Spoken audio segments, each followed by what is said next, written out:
नमस्कार, मैं दिव्य रघुवंशी फिर से उपस्थित हूँ रहस्यों से भरी एक नई वीडियो के साथ।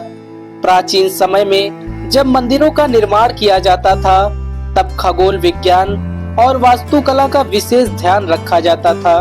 इसके अलावा ज्यादातर राजा महाराजा भी अपना खजाना छुपाकर उस पर मंदिर बनवा दिया करते थे और उस खजाने तक पहुंचने के लिए अलग से एक रास्ते का निर्माण करते थे।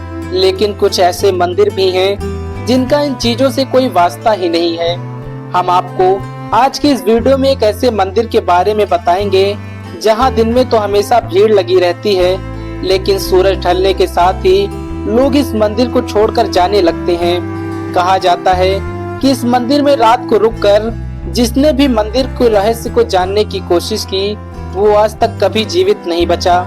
इस वीडियो के अंत में मैं आपको बताने वाला हूँ कि आप भी इस मंदिर तक कैसे पहुँच सकते हैं। साथ ही साथ इस वीडियो में हम जानने वाले हैं इस मंदिर से जुड़े रहस्य और इस मंदिर के पीछे श्राप की कहानी को। राजस्थान की रेत दिन में जितनी शांत रहती है, सूरज ढलने के बाद खामोशी उतनी ही शहरत पैदा करती है। ऐसी खामोशी को समेटे राजस्थान का ये जिला बाड़मेर अब राजस्थान का एक प्रसिद्ध पर्यटन स्थल बन चुका है, जिसकी वजह है किराडो का मंदिर। राजस्थान के बाड़मेर से 30 किलोमीटर दूर स्थित एक छोटा सा गांव है किराड। इस मंदिर के नाम पर ही इस गांव का नाम। जो भी इंसान इस स्थान के बारे में जानता है, किराड का नाम सुनते ही उसके मुख पर दहशत छा जाती है। किंवदंतियों में ऐसा उल्लेख मिलता है कि ये मंदिर श्रापित है। किराडो के मंदिर यहाँ आने वाले सभी पर्यटकों के मन में प्राचीन भारतीय सभ्यता एवं संस्कृति के लिए कौतूहल उत्पन्न करते हैं। किराडो मुख्यतः 5 मंदिरों की एक भव्य श्रृंखला है, जिसमें से एक मंदिर भगवान विष्णु को और अन्य 4 मंदिर कालों के काल महाकाल को समर्पित है। किराडो के मंदिर का निर्माण किसने करवाया, इसकी भी कोई पुख्ता जानकारी नहीं है। यहाँ मंदिर परिसर में 12वीं शताब्दी के 3 शिलालेख मौजूद हैं, लेकिन उन पर भी मंदिर के निर्माण संबंधी कोई जानकारी नहीं मिलती है। इतिहासकारों का मानना है कि किराडो के मंदिर का निर्माण 11वीं शताब्दी में हुआ था। इसका निर्माण परवार वंश के शासकों ने किया था। किराडो में किसी समय 5 मंदिरों की एक भव्य श्रृंखला निवास करती थी, लेकिन 19वीं शताब्दी के प्रारंभ में आए कुछ भूकंपों ने इन मंदिरों को काफी नुकसान पहुंचाया और सदियों से वीरान पड़े रहने के कारण इनका ठीक से रखरखाव भी नहीं हो पाया। वर्तमान समय में इन 5 मंदिरों में से केवल विष्णु मंदिर और सोमेश्वर मंदिर ही ठीक अवस्था में है। सोमेश्वर मंदिर यहाँ का सबसे बड़ा मंदिर है।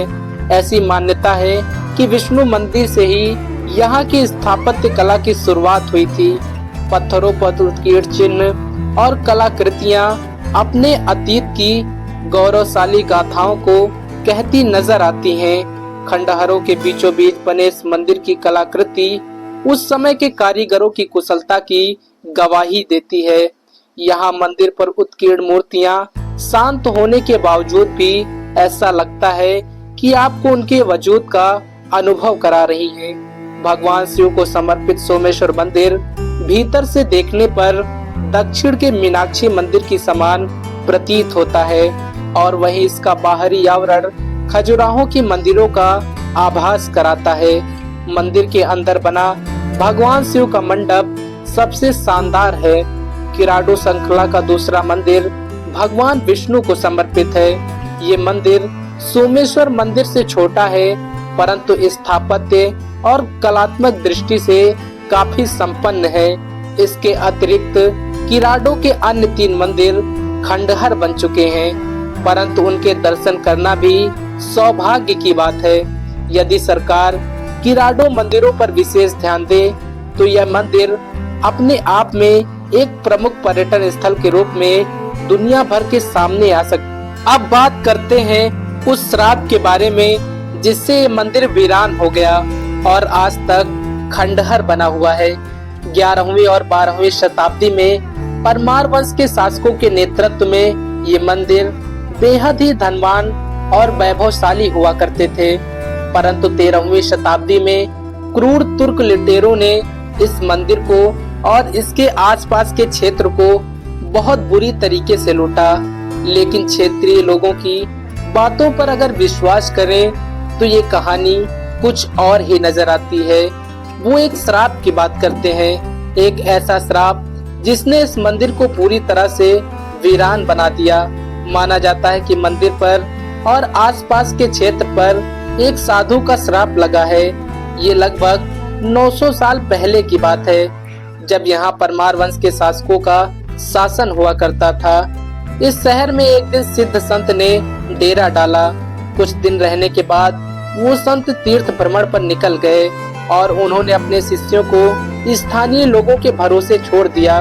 साधु के जाने के बाद उनके सभी शिष्य बीमार पड़ गए। एक मिट्टी के बर्तन बनाने वाली कुम्हारिन के अलावा किसी ने भी उनकी सहायता नहीं की। बहुत दिनों बाद जब साधु भ्रमण से वापस लौटे तो उन्होंने देखा कि उनके शिष्यों की भूख से तड़प तड़प कर हालत बहुत बेकार हो चुकी है। ये सब देखकर साधु को बहुत क्रोध आया। साधु ने कहा कि जब इस क्षेत्र में साधु के प्रति किसी के मन में दया भाव नहीं है तो किसी अन्य के प्रति क्या होगी। उन्होंने क्रोध में अपने कमंडल से जल निकाला और श्राप दिया कि जो भी यहाँ जैसा है वो शाम तक पत्थर का हो जाएगा। संपूर्ण नगर वासियों को उन्होंने पत्थर बन जाने का श्राप दे दिया। जिस कुम्हारिन ने उनके शिष्यों की सेवा की थी उस कुम्हारिन को बुलाकर साधु ने कहा कि तुम शाम होने से पहले ही शहर को छोड़ देना और पीछे मुड़कर मत देखना। कुम्हारिन शाम होने से पहले ही गांव को छोड़कर जाने लगी, लेकिन जिज्ञासा बस उसने पीछे मुड़कर देख लिया और वो भी पत्थर की बन गई। तब से लेकर आज तक ये पूरा गांव और गांव के सभी लोग पत्थर के जैसे बन गए हैं। जैसा काम कर रहे थे वो वैसे ही तुरंत पत्थर के बन गए। तब से लेकर आज तक ये मान्यता है कि जो भी इस मंदिर में और इसके आसपास के क्षेत्र में शाम को रुकेगा वो भी पत्थर का बन जाएगा। इसलिए सूर्यास्त होने से पहले ही सभी लोग यहाँ से चले जाते हैं। अगर आप भी किराडू मंदिर की यात्रा करने चाहते हैं तो आपको अपने शहर के मुख्य स्टेशन से जोधपुर स्टेशन आना होगा। यहाँ से बारमेड़ मात्र 220 किलोमीटर दूर है।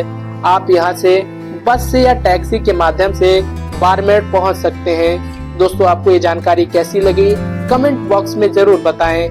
मिलते हैं अगली वीडियो में, तब तक के लिए जय हिंद, जय भारत, जय श्री केदार।